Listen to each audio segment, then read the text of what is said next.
मित्रों, स्वागत है आप लोगों का हमारे यूट्यूब चैनल झारखंड एकेडमी में। तो ये क्लास 10th का जो चैप्टर हम पढ़ा चुके हैं, तो पहला चैप्टर जो है पहला अध्याय में क्या है, रासायनिक समीकरण एवं अभिक्रियाएं, रासायनिक अभिक्रिया एवं समीकरण। तो इसी का आज हम क्वेश्चन आंसर लेकर के आ रहे हैं। ठीक है, इसका क्वेश्चन आंसर में देखिए, जो पेज 6 है, आप लोग बुक निकाल करके देख लीजिएगा, जो पेज नंबर 6 है उसमें से ये पहला क्वेश्चन है। ठीक है, क्योंकि अलग अलग पेज में अलग अलग क्वेश्चन दिया हुआ है, तो ये पेज 6 का क्वेश्चन है। पहला क्वेश्चन क्या कहता है कि वायु में जलाने से पहले मैग्नीशियम रिबन को साफ क्यों किया जाता है। कि अगर हम खुले वायु में अगर मैग्नीशियम रिबन को अगर जला रहे हैं तो उसको जलाने से पहले हमको साफ क्यों करना जरूरी है। तो इसके पीछे का क्या कारण है वही बताने का है। ठीक है, तो उत्तर में क्या होगा कि मैग्नीशियम एक बहुत ही अभिक्रियाशील धातु है जो ऑक्सीजन के साथ अभिक्रिया करके अपनी सतह पर मैग्नीशियम ऑक्साइड की एक पतली परत बना देती है। ठीक है, यानी कि इतने अभिक्रियाशील धातु है कि अगर ये अगर मैग्नीशियम रिबन है तो ये ऑक्सीजन के साथ अगर खुले में ऑक्सीजन के संपर्क में रहता है तो ये ऑक्सीजन के साथ अभिक्रिया करके इसके बाहरी सतह पे एक पतला अभिक्रिया करके एक धातु बनाता है। कौन सा? तो वो धातु है मैग्नीशियम ऑक्साइड। इसका पतला सा परत बना देता है। ठीक है, और पतला परत बनाने के बाद क्या है कि मैग्नीशियम ऑक्साइड की परत मैग्नीशियम की ऑक्सीजन के साथ अभिक्रिया को रोकती है। यानी कि ये जो परत है ना, ये अब ऑक्सीजन के साथ मैग्नीशियम की अभिक्रिया नहीं होने देगा। और आप लोगों को पता है किसी भी चीज़ में अगर आग लगाना है या किसी चीज़ को जलना है तो जलने में सहायक कौन सा गैस है? ऑक्सीजन। तो वहाँ पे ऑक्सीजन नहीं पहुँचने के कारण इसको पहले साफ करना पड़ता है, उसके बाद उसको जलाना है। इसीलिए वायु में जलाने से पहले मैग्नीशियम के रिबन को इस परत से हटाया जाता है। ठीक है, यानी कि अगर ये परत नहीं हटाएंगे तो ऑक्सीजन जो है डायरेक्टली मैग्नीशियम के संपर्क में नहीं आएगा, और नहीं आएगा तो आग लगने में सहायक ऑक्सीजन है, सहायक नहीं होगा, आग नहीं लगेगा।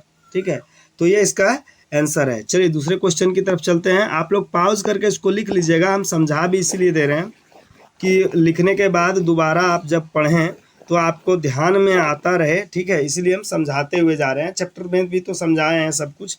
ठीक है, तो दूसरा क्वेश्चन क्या है कि निम्नलिखित रासायनिक अभिक्रियाओं के लिए संतुलित समीकरण लिखिए। ठीक है, जो संतुलित है समीकरण उसको लिखना है। तो ऐसा जैसा कि आप लोग को पहले पढ़ा चुके हैं द्रव्यमान संरक्षण का नियम, उसमें क्या था कि किसी भी चीज़ के द्रव्यमान का ना ही ह्रास हो सकता है ना ही निर्माण हो सकता है। यानी कि कोई भी अगर पदार्थ है तो उसमें अगर रिएक्शन हो रहा है तो द्रव्यमान की ना ही हानि होगी, यानी कि मतलब क्षय होगा, और ना ही नया द्रव्यमान का निर्माण होगा। द्रव्यमान हम लोग किससे? अणु से हम लोग व्यक्त करते हैं रिएक्शन में। ठीक है, तो जितना हाइड्रोजन LHS में होगा उतना हाइड्रोजन RHS में होगा। किसी रिएक्शन में अगर कार्बन डाइऑक्साइड भाग ले रहा है तो जितना कार्बन डाइऑक्साइड LHS में होगा उतना RHS में। LHS RHS क्या है? तो इसको हम लोग कहते हैं LHS लेफ्ट हैंड साइड, ये एरो से पहले का, इसको कहा जाता है अभिकारक। जो भाग लेता है कोई भी चीज़ जो भाग लेता है रिएक्शन में उसको क्या कहा जाता है? अभिकारक। और जो बन के तैयार होता है उसको हम लोग कहते हैं उत्पाद। तो LHS हम लोग दिखाते हैं अभिकारक को, और RHS किसको दिखाते हैं? उत्पाद को। ठीक है, तो चलिए रिएक्शन जान लेते हैं। इतना पहले भी ये सब चीज़ बता चुके हैं लेकिन फिर भी एक बार क्लियर कर देते हैं। तो यहाँ पे देख सकते हैं कि क्वेश्चन में क्या क्या दिया हुआ है कि हाइड्रोजन और क्लोरीन का जब रिएक्शन कराएंगे तो हाइड्रोजन क्लोराइड बनेगा, और इसका बैलेंस्ड रिएक्शन लिखना है। ठीक है, क्या लिखना है? Balanced reaction. तो आइए हम लोग चेक भी करेंगे बैलेंस्ड है कि नहीं।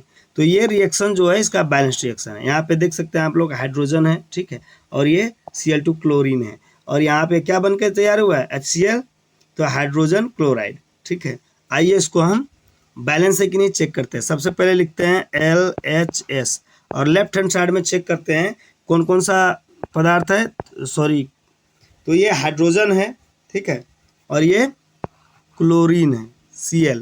ठीक है, ये C और ये L है, अलग अलग है। ठीक है, और RHS में लिखते हैं। तो इधर क्या क्या है? इधर भी वही हाइड्रोजन है और क्लोरीन है। अब कितने कितने संख्या में है दोनों तरफ ये निकालना है। तो यहाँ पे हाइड्रोजन कितना दिखा रहा है? 2 हाइड्रोजन है। ठीक है, और यहाँ पे क्लोरीन कितना दिखा रहा है? 2। तो इधर भी सेम ही होना चाहिए। तो सीधा सीधी क्या हो गया? 2HCl। ये जो 2 है ये दोनों के लिए कॉमन होता है, यानी कि ये बताने का कोशिश क्या कर रहा है कि हाइड्रोजन भी यहाँ 2 है और क्लोरीन भी 2 है। तो इस तरह न लिख करके इस 2 को बाहर निकाल लिया जाता है, जैसे हम लोग मैथ में कॉमन में निकालते हैं उस तरह से। तो यहाँ हाइड्रोजन यहाँ भी 2 है, क्लोरीन भी 2 है, तो ये रिएक्शन जो है वो पूरी तरह से बैलेंस रिएक्शन है। ठीक है, यानी कि ये बैलेंस रिएक्शन है, इसमें कहीं किसी प्रकार का कोई दिक्कत नहीं है। तो आप लोग इसको नोट कर लीजिएगा, इसको आप लोग नोट कर लीजिएगा। ये पहला का रिएक्शन है बैलेंस रिएक्शन, ये पहले का है। ठीक है, उसी तरह से दूसरे का अगर रिएक्शन की बात करें तो दूसरा में क्या दिया हुआ है कि बेरियम क्लोराइड को रिएक्शन कराना है एल्यूमिनियम सल्फेट के साथ, और ये अभिकारक है, उत्पाद क्या बन करके तैयार हो रहा है, बेरियम सल्फेट और एल्यूमिनियम क्लोराइड। ठीक है, बेरियम सल्फेट और एल्यूमिनियम क्लोराइड। तो आइए देखते हैं, यहाँ पे देख सकते हैं BaCl2, ये क्या है, बेरियम क्लोराइड, और ये Al2SO4 का होल 3, ये क्या है, एल्यूमिनियम सल्फेट है। तो देखिए ये जो सल्फेट है ये क्या हुआ, बेरियम के साथ आकर के मिल गया। ठीक है, और ये जो क्लोराइड था बेरियम के साथ, ये क्या हुआ, एल्यूमिनियम के साथ मिल गया आकर के।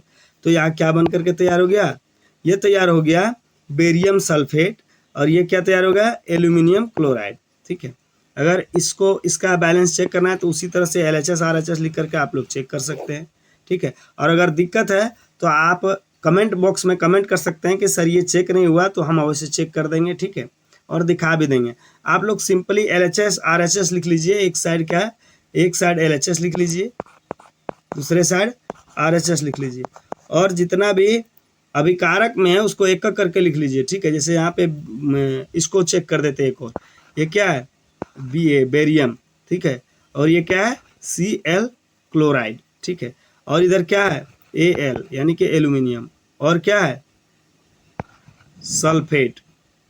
ठीक है, और इधर देखिए RHS में क्या है, RHS में क्या है, वही बेरियम सल्फेट, एल्यूमिनियम और क्लोराइड। अब संख्या देख लेते हैं, यहाँ पे कितना है, बेरियम 3 है। ठीक है, और क्लोराइड कितना है, तो ये जो नीचे रहता है ये नीचे दिखाया जाता है रिएक्शन में, कहाँ, इस तरह से नीचे लिखा जाता है। ठीक है, ये थोड़ा सा ऊपर लिखा गया है, इसका मतलब यही है कि यहाँ नीचे रहता है। ठीक है, तो ये क्या हो गया, 3 दूनी 6, यहाँ जो नीचे रहता है ना ये और कॉमन आपस में मल्टीप्लाई हो जाता है। तो बेरियम कितना है, 3, और क्लोराइड कितना है, क्लोरीन 6। ठीक है, और एल्यूमिनियम कितना है, तो 2। ठीक है, और ये कितना है, तो ये है 8। आइए इस साइड देख लेते हैं, साइड बेरियम कितना है,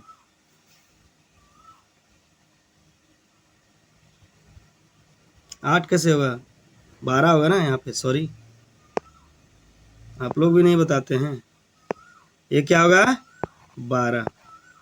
यहाँ पे देखिए 4 × 3 कितना हो गया, 12, 12 हो गया। ठीक है, और उसी तरह से यहाँ पे देखिए, यहाँ पे बेरियम कितना है, 3 हो गया। ठीक है, और यहाँ पे सल्फेट कितना है, तो 3 4 जा 12, 12। यहाँ पे एल्यूमिनियम कितना है, 2 है, और क्लोरीन 6। देखिए 6 क्लोरीन मिल रहा है, ये 12 12 मिल रहा है, बेरियम 3 3 मिल रहा है, एल्यूमिनियम 2 2 मिल रहा है। तो ये क्या हो गया, ये पूरी तरह से बैलेंस्ड रिएक्शन हो गया। आप लोगों को 2 रिएक्शन हम बैलेंस है कि नहीं चेक करके दिखा दिए हैं, बाकी आप लोग खुद से चेक कर लीजिएगा। और तीसरा किसके किसके साथ रिएक्शन करना है, आइए देखते हैं। तो तीसरा क्या कह रहा है, तीसरा कह रहा है कि सोडियम को जल के साथ अभिक्रिया कराकर सोडियम हाइड्रोक्साइड, ठीक है, साथ में हाइड्रोजन गैस को मुक्त कराना है। तो ये देखिए पे यहाँ पे क्या है, ये सोडियम है और ये जल है, H2 है ना, तो H2 जल के 2 अणु है, 2H2 यानी कि जल के 2 अणु, ठीक है। यहाँ पे देखिए NaOH बन गया, तो सोडियम हाइड्रोक्साइड बन गया, और यहाँ पे हाइड्रोजन गैस। तो यहाँ पे देख, इसको आप लोग खुद से LHS RHS लिख करके बैलेंस है कि नहीं चेक करके कमेंट बॉक्स में कमेंट करिएगा, ठीक है। जो काम देते जाएंगे उसको करते जाइएगा और कमेंट बॉक्स में कमेंट करिएगा, तब मज़ा आएगा ज़्यादा पढ़ने में, हमको भी देने में अच्छा लगेगा कि कोई देख रहे हैं और रिप्लाई कर रहे हैं, ठीक है, किन्हीं को फ़ायदा हो रहा है। और आइए देखते हैं तीसरा क्या है क्वेश्चन, की निम्नलिखित अभिक्रियाओं के लिए उनके अवस्था के संकेतों के साथ संतुलित रासायनिक समीकरण लिखिए। तो अवस्था क्या है कि जल में बेरियम क्लोराइड तथा सोडियम सल्फेट के विलयन अभिक्रिया कराकर सोडियम क्लोराइड का विलयन तथा अघुलनशील बेरियम सल्फेट का अवपेक्ष बनाते हैं। तो क्या कह रहा है कि इसका बैलेंस लिखना है और अवस्था भी लिखना है। तो यहाँ पे बेरियम क्लोराइड अवस्था किस अवस्था में, एक्वा यानी कि सोल्यूशन यानी घोल के अवस्था में। उसी तरह से ये जो है क्या है, ये सोडियम सल्फेट, तो ये भी क्या है, एक्वा यानी घोल के रूप में। ये क्या है, अभिकारक है दोनों। तो यही अवस्था लिखने बोल रहा है कि किस रूप में है, ठोस में है कि गैस में है कि सॉल्यूशन में यानी घोल में है। उसी तरह से यहाँ पे बेरियम सल्फेट जो बना ये किस रूप में, ये ठोस रूप में बना, और यहाँ नाइट्रोजन क्लोराइड जो बना हुआ किस रूप में है, घोल के रूप में। ठीक है। उसी तरह से दूसरा क्या है कि सोडियम हाइड्रोक्साइड, ठीक है, सोडियम हाइड्रोक्साइड का विलयन जल में हाइड्रोक्लोरिक अम्ल के विलयन में से अभिक्रिया करा के सोडियम क्लोराइड का विलयन तथा जल बनाते हैं। तो आइए इसको भी देख लेते हैं। ये क्या बन गया, सोडियम हाइड्रोक्साइड। ये सोडियम हाइड्रोक्साइड है अभिकारक, ये किस रूप में है, सॉल्यूशन के रूप में। और ये क्या है, हाइड्रोक्लोरिक अम्ल, ये भी सॉल्यूशन के रूप में है। और यहाँ उत्पाद क्या बन करके तैयार हुआ, तो NaCl, यानी कि ये बन करके सोडियम क्लोराइड, ये भी घोल के रूप में, और ये जल, ये लिक्विड के रूप में। ठीक है। देखिए इसको कहा जाता है जो अभिकारक। ठीक है, सॉरी थोड़ा सा फ्रेश लिख देते हैं। इसको कहा जाता है अभिकारक, जो रिएक्शन में भाग लेता है, और जो बनता है उसको कहा जाता है उत्पाद। ठीक है, ये बन करके तैयार हुआ। तो जो रिएक्शन में भाग लिया ये दोनों क्या हो गया, यहाँ से यहाँ तक अभिकारक, और जो बन करके यहाँ से यहाँ तक तैयार हुआ इसको क्या कहेंगे, उत्पाद। ये 3 क्वेश्चन था पेज नंबर 6 में। चलिए आगे चलते हैं। आगे आप लोग देख सकते हैं ये पेज नंबर 11 का क्वेश्चन है। कितना, पेज नंबर 11 का। इसमें क्या दिया हुआ है कि किसी पदार्थ X के विलयन का उपयोग कर सफ़ेद करने के लिए होता है। किसी पदार्थ का, यानी पदार्थ को X माना है, उसका उपयोग किस लिए होता है, विलयन का उपयोग सफ़ेद करने के लिए होता है। तो पदार्थ X का नाम बताएं तथा इसका सूत्र लिखिए। जो X पदार्थ माना गया है, इस कौन सा पदार्थ होगा, उसका नाम लिखना है, उसका सूत्र भी लिखना है। तो पदार्थ X का नाम कैल्शियम ऑक्साइड है। ठीक है, क्या है, कैल्शियम ऑक्साइड, और इसका सूत्र है CaO।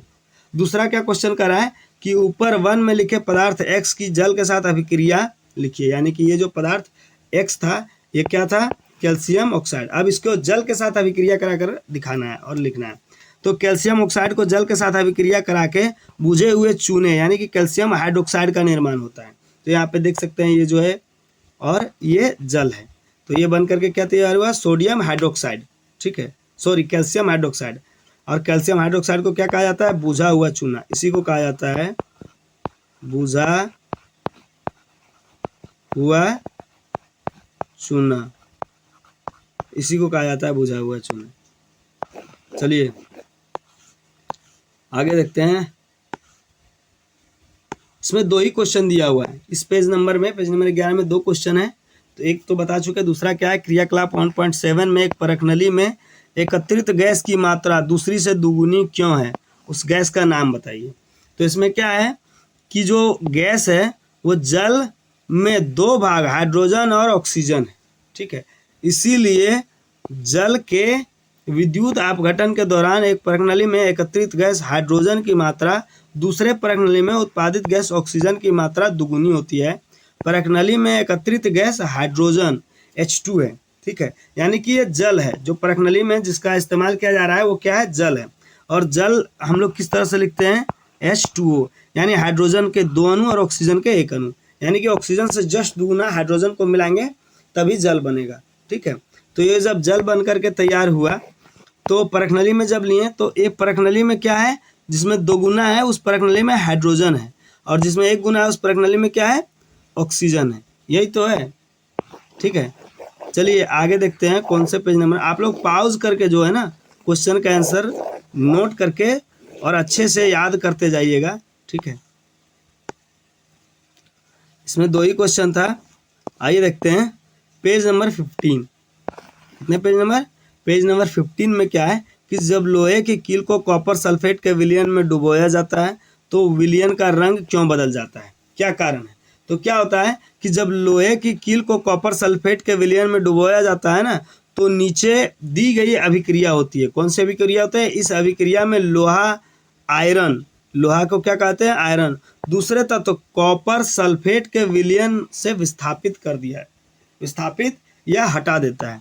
ठीक है, आइए अभिक्रिया दिखाते हैं। अभिक्रिया क्या है कि एफी यानी कि जो लोहा है, आयरन है, वो सॉलिड में है और कॉपर सल्फेट को हम सॉल्यूशन लिक्विड में रखें, लिक्विड नहीं घोल में रखें। ठीक है, वहीं पे ये बन करके क्या तैयार हुआ, FeSO4। ठीक है, और Cu कॉपर, और इससे क्या हुआ कि लोहे के कील का रंग भूरा हो जाता है तथा कॉपर सल्फेट के विलयन का रंग नीला रंग से मलिन हो जाता है। कॉपर सल्फेट का जो रंग ये विलयन लिए हैं ये किस रंग का है, नीला। ठीक है, और ये बन करके जो तैयार हुआ किस रंग का हो जाएगा, भूरा, और ये नीला रंग से थोड़ा सा मलिन हो जाता है। आइए क्वेश्चन नंबर 2 की ओर चलते हैं। 2 में क्या है कि क्रियाकलाप 1.10 के भिन्न द्विस्थापित, द्विस्थापित नहीं होगा, द्विस्थापित होगा। ठीक है,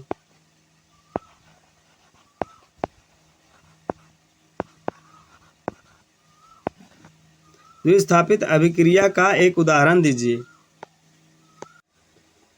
तो ये जो नीचे रिएक्शन दिया गया है द्विस्थापित अभिक्रिया का रिएक्शन है, इसको आप लोग नोट डाउन कर लीजिएगा। ठीक है, उसके बाद आगे क्या है क्वेश्चन कि निम्न अभिक्रियाओं में उपचयित और अपचयित पदार्थों की पहचान कीजिए। ठीक है, तो आप लोगों को उपचयित और अपचयित पढ़ाए थे उपचयन और अपचयन चैप्टर में। तो देख सकते हैं आप लोग यहाँ पे क्या दिया हुआ है, उपचयित और अपचयित जो है ये 2 रिएक्शन दिया हुआ है, इसमें पहचानना है कि क्या उपचयित हो रहा है क्या अपचयित। तो यहाँ पे सोडियम का उपचयन हो रहा है क्योंकि ऑक्सीकरण हो रहा है, उपचयन या ऑक्सीकरण हो रहा है। इसका कारण क्या है कि ऑक्सीजन की वृद्धि हो रही है। ठीक है, जब बताए थे जहाँ ऑक्सीजन की वृद्धि होती है वहाँ पे क्या होता है, उपचयन, और जहाँ ऑक्सीजन का ह्रास होता है वहाँ अपचयन होता है। यहाँ पे क्या हो रहा है, कॉपर ऑक्साइड जो है इसमें ऑक्सीजन का ह्रास हो रहा है, इसलिए ये क्या है, अपचयन। यानी कि जहाँ पे ह्रास होगा वहाँ पे अपचयन होगा, और जहाँ पे वृद्धि होगी वहाँ पे क्या होगा, उपचयन क्रिया होगा। और नीचे क्या दिया हुआ है कि हाइड्रोजन में ऑक्सीजन की वृद्धि हो रही है इसलिए उपचयन हो रहा है, फिर यहाँ पे वृद्धि हो रही है जिसके कारण से क्या हो रहा है, उपचयन हो रहा है। इसको मिटा देते हैं, आप लोग इसको नोट करके रख लीजिएगा। ठीक है, नोट्स में अच्छे तरह से सजा करके, ताकि पढ़ने के समय में कोई दिक्कत ना हो। आइए देखते हैं नेक्स्ट पेज नंबर में किसमें क्वेश्चन दिया हुआ है। तो ये अभ्यास का प्रश्न है। ठीक है, वन लाइनर है। क्या है, अभ्यास प्रश्न, वन लाइनर। ये MCQ जो है इसमें आंसर हम साथ ही साथ लिख दिए हैं, तो आप लोग देख सकते हैं। यहाँ पे क्या दिया है कि नीचे दी गई अभिक्रियाओं के संबंध में कौन सा कथन सत्य है, असत्य है। सत्य नहीं असत्य पूछ रहा है। ठीक है, इसमें ध्यान दीजिएगा, बहुत कन्फ्यूजन होता है, सत्य असत्य क्या लिखा रहता है, ठीक से याद पढ़ नहीं पाते हैं या ध्यान में नहीं रहता है और उल्टा आंसर हो जाता है। तो यहाँ पे क्या दिया हुआ है कि ये जो रिएक्शन है, ठीक है, इसमें क्या है, शीशा अपचयित हो रहा है या कार्बन डाइऑक्साइड उपचयित हो रहा है। ठीक है, अपचयित उपचयित मतलब ह्रास और निर्माण होता है। ठीक है, वृद्धि और कमी। ठीक है, तो जो उपचयित होता है यहाँ पे आप लोग को पहले क्या है दिखाएं। ठीक है, यहाँ पे क्या हो रहा था, ऑक्सीजन की जहाँ वृद्धि हो रही थी वहाँ क्या हो रहा था, ऑक्सीजन की जहाँ पे वृद्धि हो रही थी वहाँ पे क्या हो रहा था, उपचयित हो रहा था। यानी कि जो चीज, जिस भी चीज का वृद्धि होगा, ठीक है, क्या होगा, वृद्धि, उसको क्या कहेंगे, उसको कहेंगे उपचयन, उपचयन। और जिस चीज का कमी होगा, ह्रास। ठीक है, यहाँ पे देखो लिखा हुआ है ह्रास। ह्रास मतलब क्या होता है, कमी, कम हो रहा है, घट रहा है, उसको क्या कहें, उसको क्या कहेंगे, उस चीज का अपचयन हो रहा है। क्या हो रहा है, अपचयन हो रहा है। चलिए, उसी तरह से इस रिएक्शन में पूछ रहा है, क्या पूछ रहा है कि कौन, इस रिएक्शन में क्या हो रहा है, शीशा अपचयित हो रहा है यानी ह्रास हो रहा है। ठीक है, कार्बन डाइऑक्साइड उपचयित हो रहा है। ठीक है, यानी बढ़ रहा है, कार्बन डाइऑक्साइड उपचयित हो रहा है, कार्बन उपचयित हो रहा है, सॉरी कार्बन डाइऑक्साइड ने, कार्बन उपचयित हो रहा है, या लेड ऑक्साइड अपचयित हो रहा है। तो इसमें क्या है, पूछ रहा है कि ए और बी दोनों क्या हो रहा है, ए और बी ये दोनों सही है, ठीक है, या क्या पूछ रहा है, ए और बी दोनों सही है, या क्या है कि ए और सी दोनों सही है, या इसमें तीसरा ऑप्शन में क्या दिया है कि ए बी सी सही है, ए बी सी तीनों, या चारों सही है इनमें से सभी। तो इसका सही आंसर क्या होगा, पहला जो है सो सही आंसर होगा, ए और बी दोनों सही है। यानी कि क्या हो रहा है, शीशा जो है उपचयित हो रहा है और कार्बन डाइऑक्साइड, शीशा जो है अपचयित हो रहा है और कार्बन डाइऑक्साइड उपचयित हो रहा है, ठीक है। तो ये एमसीक्यू क्वेश्चन है, एग्जाम में पूछता है इसी तरह का क्वेश्चन। दूसरा क्या कर रहा है, Fe2O3 और Al2, ये जो रिएक्शन है ऊपर दी गई अभिक्रिया किस प्रकार की है, तो ये संयोजन अभिक्रिया है, विस्थापन अभिक्रिया है, वियोजन अभिक्रिया है, या विस्थापन अभिक्रिया है। तो ये कौन सा अभिक्रिया है, ये विस्थापन अभिक्रिया है। अगर इन सभी अभिक्रियाओं के बारे में हम चैप्टर में चर्चा किए हैं, अगर नहीं समझ में आया तो कमेंट बॉक्स में कमेंट करिएगा, हम फिर से समझाने का प्रयास करेंगे। केवल यही सब चीज़ों का एक हम सेशन लेंगे, क्लास ले लेंगे, ठीक है। लौह चूर्ण तथा तनु हाइड्रोक्लोरिक अम्ल, लौह चूर्ण पर तनु हाइड्रोक्लोरिक अम्ल डालने से क्या होता है, सही उत्तर पर निशान लगाइए, ठीक है। तो क्या होता है, हाइड्रोजन गैस एवं आयरन क्लोराइड बनता है, क्लोरीन होगा, क्लोरीन गैस और आयरन डाइऑक्साइड बनता है, कोई अभिक्रिया नहीं होता है, या आयरन लवण एवं जल बनता है। तो इसका सही आंसर क्या होगा, हाइड्रोजन गैस बनता है एवं आयरन क्लोराइड बनता है, ठीक है। चलिए आगे चलते हैं, आगे क्या प्रश्न है, 4 नंबर का प्रश्न। तो क्या है कि संतुलित रासायनिक समीकरण क्या है, रासायनिक समीकरण को संतुलित करना क्यों आवश्यक है, तो जिसका रासायनिक अभिक्रिया में उत्पाद एवं परमाणुओं की संख्या अभिकारक तत्वों के परमाणुओं की संख्या के बराबर होती है। और संतुलित अभिक्रिया में क्या होता है कि यानी अभिकारक में जितने परमाणु की संख्या है, ठीक है, इसमें अभिकारक में, जिसको हम LHS से दर्शा रहे थे, इसमें जितनी परमाणु की संख्या है, तो एरो के बाद जो है ये क्या बन रहा है, उत्पाद। तो इसमें उत्पाद में भी परमाणु संख्या उतना ही है, ठीक है, इसको क्या कहते हैं, RHS। तो ये होता है, ठीक है। यहाँ पूछा है समीकरण में क्या होता है, समीकरण क्या होता है, तो जितना LHS में परमाणु संख्या उतना ही RHS में परमाणु संख्या होगा सबका, ठीक है, जितना जितना है। और इसमें इस संतुलित करना क्यों आवश्यक है कि क्योंकि यहाँ पे देखिए लिखा हुआ है कि संतुलित रासायनिक समीकरण कहा जाता है और परमाणुओं की संख्या की बराबर होती है, उसे संतुलित रासायनिक समीकरण कहा जाता है। और ये किस लिए कि द्रव्यमान संरक्षण के नियम भंग ना हो सके, ठीक है, इसके लिए रासायनिक समीकरण को संतुलित करना आवश्यक है, ठीक है। क्या बोले थे अभी कि द्रव्यमान संरक्षण का नियम क्या कहता है कि किसी भी वस्तु, किसी भी पदार्थ का अगर रिएक्शन होता है किसी के साथ भी, तो कभी भी इसमें जो है द्रव्यमान का ना ही ह्रास हो सकता है और ना ही निर्माण हो सकता है, ठीक है। आइए आगे क्वेश्चन नंबर 5 में देखते हैं क्या है कि निम्न कथनों को रासायनिक समीकरण के रूप में परिवर्तित कर उन्हें संतुलित कीजिए। कौन कौन सा है, तो यहाँ पे आप लोग देख सकते हैं कि नाइट्रोजन हाइड्रोजन क्या है, ठीक है, इससे सहयोग करके अमोनिया बनाता है। यहाँ पे उत्तर में देख सकते हैं क्या है, हाइड्रोजन नाइट्रोजन के सहयोग से अमोनिया बन रहा है। तो ये रिएक्शन और ये बैलेंस्ड भी हो है, चेक कर सकते हैं आप लोग, चेक कर लीजिएगा, ठीक है। दूसरा क्या है कि हाइड्रोजन सल्फाइड गैस का वायु में दहन होने पर जल एवं सल्फर डाइऑक्साइड बनता है, ठीक है। तो ये रिएक्शन जो है दूसरा देख लीजिएगा, आप लोग लिख लीजिएगा, ठीक है। ज़्यादा डिटेल में जाने के बाद ज़्यादा समय लग रहा है, इसीलिए थोड़ा शॉर्टकट हम जा रहे हैं कि एल्यूमिनियम सल्फेट के साथ अभिक्रिया कर बेरियम क्लोराइड एल्यूमिनियम क्लोराइड एवं बेरियम सल्फेट का अवक्षेप देता है। तो ये जो तीसरा है इसको नोट कर लीजिएगा इसमें। चौथा क्या है कि पोटेशियम धातु जल के साथ अभिक्रिया करके पोटेशियम हाइड्रोक्साइड एवं हाइड्रोजन गैस देती है। तो ये जो चौथा है ये उसका रिएक्शन है, ठीक है, आप लोग लिख लीजिएगा। बाकी जो रिएक्शन नहीं समझ में आएगा वो आप लोग कमेंट बॉक्स में कमेंट करिएगा, फिर से बताने का प्रयास करेंगे। जो समझ में आ रहा है उसको आप लोग फिर से अपने पढ़िए, ठीक है, क्योंकि ज़्यादा समय लग रहा है। इसमें क्या है कि निम्नलिखित रासायनिक समीकरणों को संतुलित कीजिए। 2 बार हमको समय लग रहा है, कितने बार, 2 बार। एक बार तो चैप्टर में नोट समझा है, ठीक है, उसके बाद दोबारा क्वेश्चन आंसर। तो ज़्यादा ब्रीफ में जाने के बाद ज़्यादा समय लगता है। ये जितने भी दिया हुआ है इसको संतुलित करना है, एक बार खुद से संतुलित करिएगा, प्रयास करिएगा, और उसके बाद यहाँ पे जो संतुलित करके दे दिए हैं इसको क्या करिएगा, मिलाइएगा। ठीक है, पहले खुद से संतुलित कर लीजिएगा, उसके बाद मिला करके देखिएगा। द्रव्यमान संरक्षण के नियम के अनुसार ही संतुलित करना है। ठीक है, LHS RHS लिख करके संतुलित करिएगा, नहीं समझ में आएगा तो LHS और RHS। एरो के इधर LHS होगा जितना भी एरो से पहले। ठीक है, एरो के इधर क्या होगा, सभी RHS होगा। समझ गए? ऐसा नहीं कि बीच में यहीं से इधर LHS में डाल दिए, इधर से RHS में डाल दिए, यहाँ से ये जो है LHS में डाल दिए, बाकी सब इधर RHS में, या यहाँ तक LHS में डालें, ऐसा नहीं। इसका भी नियम है, क्या है, एरो के बाएं साइड को हम LHS कहते हैं, लेफ्ट हैंड साइड। ठीक है, बायों एरो के दाएं साइड को RHS कहते हैं, लेफ्ट राइट हैंड साइड। ठीक है, ये दो संतुलित किया हुआ है। आगे क्या है कि निम्न अभिक्रियाओं के लिए संतुलित रासायनिक समीकरण लिखिए। यहाँ भी अभिक्रिया दिया हुआ है, इसको भी संतुलित करके लिख दिए हैं। ठीक है, मिला लीजिएगा, जो नहीं समझ में आएगा फिर कमेंट बॉक्स में कमेंट करिएगा।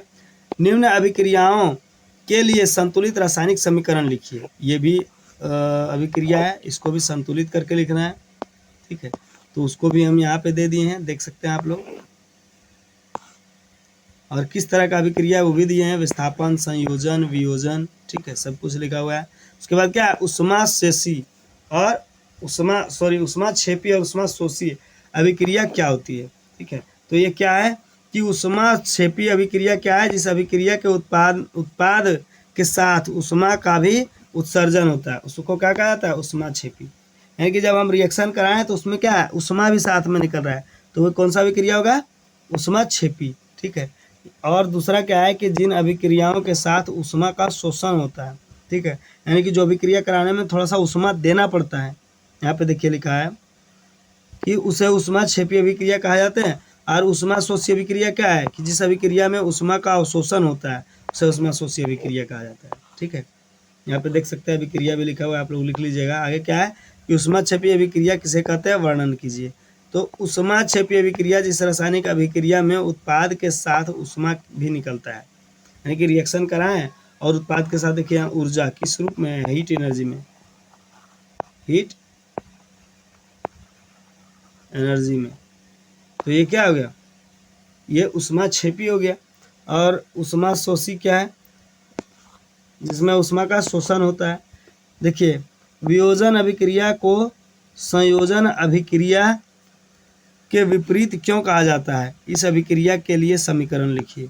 तो क्या है ना कि वियोजन अभिक्रिया जिसे एकल पदार्थ वियोजित हो जाता है। ठीक है, यानी कि जो एकल पदार्थ है वो क्या हो जाता है, वियोजित हो जाता है, और होकर क्या होता है, दो या दो से अधिक पदार्थ का निर्माण हो जाता है। जो एकल पदार्थ है वियोजित होकर के दो या दो से अधिक पदार्थ का निर्माण करता है, वियोजित अभिक्रिया कहलाता है। जैसे उदाहरण के लिए CaCO3 है, अब देखिए CaO और CO2, यही एकल पदार्थ है, वियोजित होकर के क्या दो पदार्थों में बटा।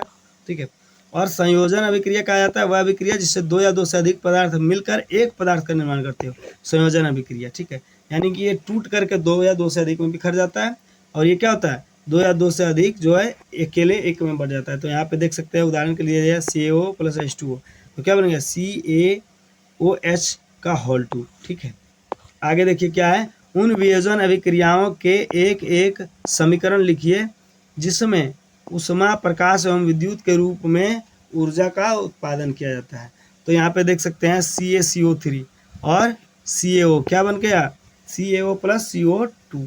दूसरा यहाँ पे देख सकते हैं, दूसरा क्या है, AgCl2। ठीक है, तो ये भी रिएक्शन देख सकते हैं, तीसरा का भी। चलिए 13 नंबर प्रश्न की ओर चलते हैं। क्या दिया हुआ है कि विस्थापन एवं द्विस्थापन अभिक्रिया में क्या अंतर है, इन अभिक्रियाओं के समीकरण लिखिए। तो विस्थापन अभिक्रिया क्या है, वह अभिक्रिया है जिसमें एक तत्व दूसरे तत्व को उसके यौगिकों से अलग कर देता है। ठीक है, यानी कि एक तत्व जो है दूसरे तत्व को उसके यौगिक से अलग कर देता है, इसको क्या कहा जाता है, विस्थापन अभिक्रिया, यानी विस्थापित हो रहा है। यहाँ पे देख सकते हैं CaSO4 और आयरन Fe, तो FeSO4 बनाया, इस तत्व को उससे क्या किया, विस्थापित करके अपने साथ ले आया, देख सकते हैं। तो और Cu को अलग कर दिया, कॉपर को, देख रहे हैं ना। उसी तरह से द्विस्थापन अभिक्रिया क्या होता है कि वे अभिक्रियाएं जिसमें दो यौगिक के आयन परस्पर विनिमय होकर नए यौगिक बनते हैं, द्विस्थापन अभिक्रिया कहा जाता है। जैसे Na2SO4, ठीक है, और BaCl2 यानी बेरियम क्लोराइड क्या बन गया, BaSO4 + 2NaCl, ठीक है। यहाँ पे देख सकते हैं Na और यहाँ से Cl और यहाँ पे BaSO4 बन गया, ठीक है। यानी कि दोनों टूटा है और इसके उत्पाद के साथ ये जुड़ गया, इसके उत्पाद के साथ ये जुड़ गया, तो इसको क्या कहेंगे, द्विस्थापन अभिक्रिया। दोनों का विस्थापन हुआ है। इस अभिक्रिया में क्या होता है, दोनों का विस्थापन हुआ है। चलिए पेज नंबर 9 की तरफ चलते हैं। इसमें कितने प्रश्न दिए हुए हैं, आइए देखते हैं। तो अवक्षेपण अभिक्रिया से आप क्या समझते हैं, उदाहरण देकर समझाइए। और ऐसी अभिक्रिया जिसमें अविलेय लवण प्राप्त होता है उसे अवक्षेपण अभिक्रिया कहते हैं। उत्तर क्या है कि ऐसी अभिक्रिया जिससे अविलेय मतलब बिना घुलने वाला लवण प्राप्त होता है उसे अवक्षेपण अभिक्रिया कहता जाता है। जैसे Na2CO3 और NaCl2, तो क्या बन गया, CaCO3 + 2NaCl, ठीक है। NaCl क्या होता है, नमक। यहाँ पे देखिए क्या लवण भी तो नमक ही है, यहाँ पे लवण दिया हुआ है ना, तो बन रहा है ना।